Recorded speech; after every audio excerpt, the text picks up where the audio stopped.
Hey guys, this gonna be the last video that I make. I had such a beautiful day, just beautiful, praise Jehovah. And y'all know what I noticed?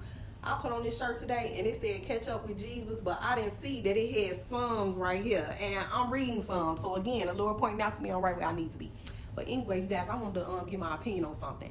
I was looking at a lot of domestic violence videos on YouTube, and for the survivors of domestic violence, they was asking the women or asking the men, like, were there any red flags in a relationship? And the men and the women were saying no, there weren't any red flags in a relationship. And then when they were showing the videos of the people that battered the victims, honey, when I tell you those videos was screaming arrogance and pride, when I tell you guys, it's always red flags, and an arrogant person is a red flag. That's a big red flag. And you know why, in my opinion, that it's a big red flag? Because an arrogant person gonna have a hard time apologizing when he or she has done something wrong to you.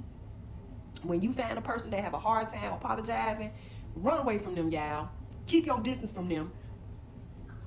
Listen, when you have a person that's suffering from the spirit of pride or suffering from the spirit of arrogance, they gonna say key words to you. And if you hear any of these key words, get from around them or keep your distance with them. You gonna hear them say words like, if you tell them, hey, you really did this XYZ and it hurt my feelings, and they tell you something like, well, I'm sorry you feel that way. Or you tell them, hey, you did such and such and such and such of this. Yeah, I know it happened, but you need to get over it. If you hear them two words, run away. Because when you dealing with a person that's suffering from the spirit of arrogance, and I do not care what type of relationship it is, it could be a romantic relationship, a friendship, a family ship, and you have to tell them, hey, you really hurt me, and you did this and you did that, and that really affected me. If you have to tell them to apologize to you, if you have to tell them to apologize to you, that person don't care nothing about your feelings. Let's say, for instance, you just fed up with them and you decide to connect from them. A prideful person or arrogant person gonna have a hard time with holding themselves accountable. They're not gonna see nothing wrong in the things that they've done to you or anybody else, because all they care about is themselves and their own feeling.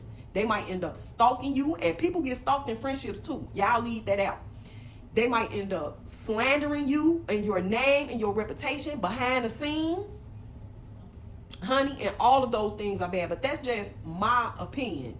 It's always a red flag. And being arrogant and being prideful and having a hard time apologizing and putting yourself in another person's shoes and thinking, well, how would I feel if that person did that to me? If they can't do that, they red flags. So it's always red flags.